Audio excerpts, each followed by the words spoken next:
ನಮಸ್ಕಾರ ವೀಕ್ಷಕರೇ, ಶಿವಶಕ್ತಿ ಜ್ಞಾನ ಮತ್ತು ಶಕ್ತಿಯ ದರ್ಶನ ವಿಶೇಷ ಕಾರ್ಯಕ್ರಮಕ್ಕೆ ತಮ್ಮೆಲ್ಲರಿಗೂ ಆತ್ಮೀಯ ಸ್ವಾಗತ ಹೇಳ್ತಾ ಇರೋದು ನಾನು ಅನುಷಾ.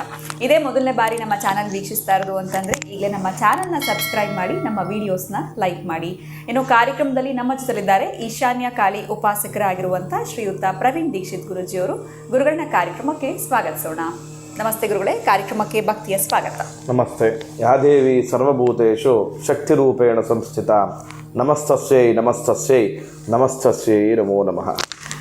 ಗುರುಗಳೇ, ಒತ್ತಡದ ಜೀವನ ಶೈಲಿ ಬದಲಾಗ್ತಾ ಇರೋದ್ರಿಂದ ಹಲವಾರು ರೀತಿಯಾಗಿರುವಂಥ ಆರೋಗ್ಯದ ಸಮಸ್ಯೆಗಳನ್ನ ಇತ್ತೀಚಿನ ದಿನಗಳಲ್ಲಿ ನಾವು ನೋಡ್ತಾ ಇದ್ದೀವಿ. ಆರೋಗ್ಯವೇ ಮಹಾಭಾಗ್ಯ ಅಂತ ಹೇಳ್ಬೋದು. ಜೀವನದಲ್ಲಿ ಆರೋಗ್ಯ ಒಂದು ಚೆನ್ನಾಗಿದ್ರೆ ಸಾಕು, ಮನುಷ್ಯ ಏನು ಬೇಕಾದರೂ ಸಾಧಿಸ್ಬೋದು.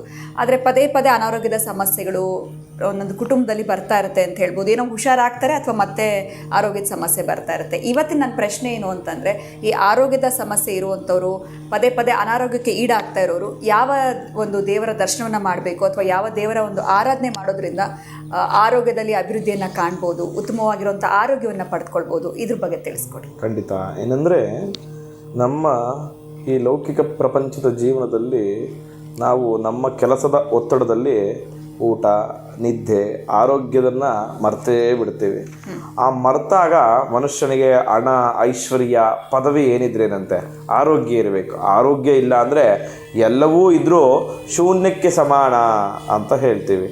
ಹಾಗಾಗಿ ಎಲ್ಲರೂ ಆರೋಗ್ಯದ ಬಗ್ಗೆ ಬಹಳ ಒತ್ತನ್ನು ಕೊಡಬೇಕು. ಮನುಷ್ಯನಾದವನಿಗೆ ಆರೋಗ್ಯವೇ ಮಹಾಭಾಗ್ಯ ಅಂತ ಹೇಳ್ತೀವಿ. ನಾವು ನಮ್ಮ ಭಾರತ ದೇಶದಲ್ಲಿ ಬಹಳ ಬೇರೆ ಬೇರೆ ದೇವಾಲಯಕ್ಕೆ ಹೋಗಿ ಆರೋಗ್ಯದ ಸಮಸ್ಯೆಗಳಿಗೆ ಆ ದೇವರನ್ನು ಆರಾಧನೆ ಮಾಡ್ತಾ ಬರ್ತೀವಿ. ಆದರೆ ನಮ್ಮ ಕರ್ನಾಟಕದಲ್ಲಿ, ನಮ್ಮ ರಾಜ್ಯದಲ್ಲೇ ಇರುವ ಎಷ್ಟೋ ದೇವಾಲಯಗಳಿದೆ, ಅದು ಯಾರಿಗೂ ಗೊತ್ತೇ ಆಗಲ್ಲ. ನೀವೆಲ್ಲ ಧರ್ಮಸ್ಥಳಕ್ಕೆ ಹೋಗ್ತೀರಾ, ಧರ್ಮಸ್ಥಳದ ಮಂಜುನಾಥರನ್ನು ದರ್ಶನ ಮಾಡ್ತೀರಾ.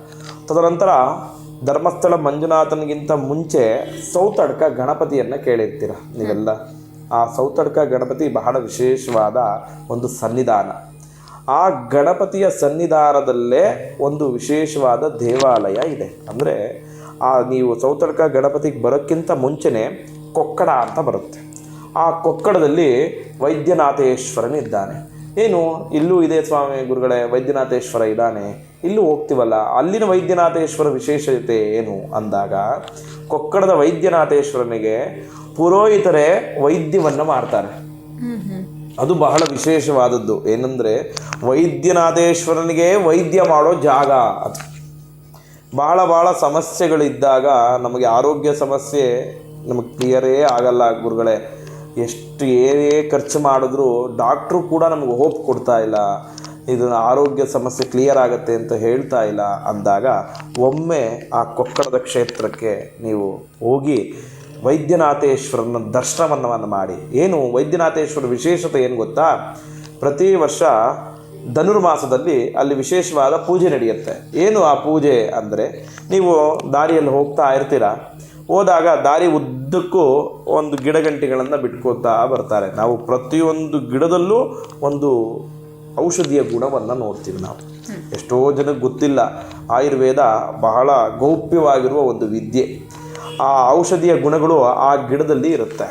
ಆ ಗಿಡಗಳನ್ನು ನಿಮ್ಗೆ ಏನು ಗಿಡ ಕಾಣುತ್ತೋ ಅದನ್ನು ತಗೊಂಡು ಒಂದು ಹೊರೆಯನ್ನು ಮಾಡೋದು. ಹೊರೆಯನ್ನು ಮಾಡಿ ಅದನ್ನು ತಗೊಂಡು ವೈದ್ಯನಾಥೇಶ್ವರನ ದೇವಾಲಯಕ್ಕೆ ಹೋಗೋದು. ವೈದ್ಯನಾಥೇಶ್ವರ ದೇವಾಲಯಕ್ಕೆ ಹೋಗಿ ಆ ವೈದ್ಯನಾಥೇಶ್ವರನ ದರ್ಶನ ಮಾಡೋದು. ದರ್ಶನವನ್ನು ಮಾಡಿದ ಮೇಲೆ ದೇವಾಲಯದ ಹಿಂಬದಿಯಲ್ಲಿ ಒಂದು ಗದ್ದೆಯನ್ನು ಮಾಡಿದ್ದಾರೆ. ಅಲ್ಲಿ ಆ ಗದ್ದೆಗೆ ಹೋಗಿ ಆ ಹೊರೆಯನ್ನು ತೊಗೊಂಡೋಗಿ ನೀವೆಲ್ಲ ಹಾಕಬೇಕು.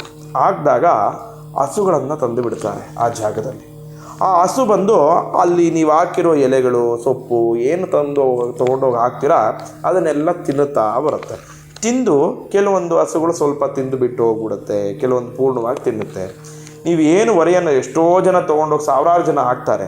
ಅಲ್ಲಿ ಮಿಕ್ಕಿರೋ ಎಲೆಗಳನ್ನು ತಗೊಂಡು ವೈದ್ಯರು, ಅಂದರೆ ಏನು ಅಲ್ಲಿನ ಅರ್ಚಕರು, ಅದನ್ನೆಲ್ಲ ತೊಗೊಂಬಂದು ಒಂದು ಸಂಗ್ರಹವನ್ನು ಮಾಡಿ ಅದನ್ನು ಅರೆದು ವೈದ್ಯನಾಥೇಶ್ವರ ದೇವಾಲಯದಲ್ಲಿ ಶಿವನ ಹಿಂಬದಿಯಲ್ಲಿ ಅವನಿಗೆ ಇಲ್ಲಿ ಪೆಟ್ಟಾಗಿದೆ.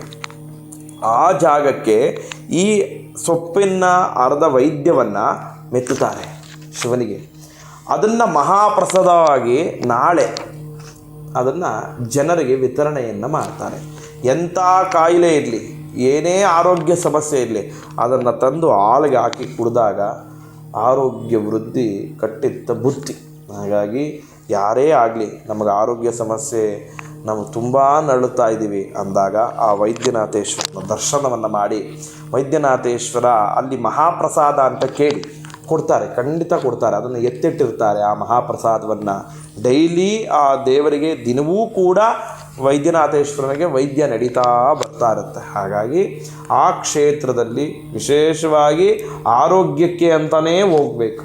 ಹೋದಾಗ ವೈದ್ಯನಾಥೇಶ್ವರನ ದರ್ಶನವನ್ನು ಮಾಡಿ ಅವನ ಪುಣ್ಯವನ್ನು ನೀವೆಲ್ಲರೂ ಕೂಡ ಸಂಪಾದನೆಯನ್ನು ಮಾಡಬೇಕು. ಖಂಡಿತ ಗುರುಗಳೇ, ಎಲ್ಲೋ ಒಂದು ಕಡೆ ಆರೋಗ್ಯದಲ್ಲಿ ಸಮಸ್ಯೆಗಳಿದೆ ಅಥವಾ ಪದೇ ಪದೇ ಅನಾರೋಗ್ಯಕ್ಕೆ ಈಡಾಗ್ತಾ ಇದ್ದಾರೆ ಅಂತಂದರೆ ವೈದ್ಯನಾಥೇಶ್ವರನ ದರ್ಶನವನ್ನು ಪಡೆದುಕೊಂಡು ಮಹಾಪ್ರಸಾದ ಪಡೆದುಕೊಳ್ಳುವಂಥದ್ದು ಬಹಳ ಉತ್ತಮ ಅಂತ ತಿಳಿಸ್ಕೊಟ್ರಿ. ಇನ್ನು ಆರೋಗ್ಯದಲ್ಲಿ ಚೇತರಿಕೆ ಜೊತೆಗೆ ಅಭಿವೃದ್ಧಿಯನ್ನು ಕೂಡ ಕಾಣೋದಕ್ಕೆ ಸಾಧ್ಯ ಆಗುತ್ತೆ ಅಂತ ತಿಳಿಸಿದ್ದೀರಾ. ಬಹಳ ಧನ್ಯವಾದಗಳು ತಮಗೆ. ನಮಸ್ಕಾರ ಗುರುಗಳೇ. ಜೈ ಶ್ರೀಕೃಷ್ಣ.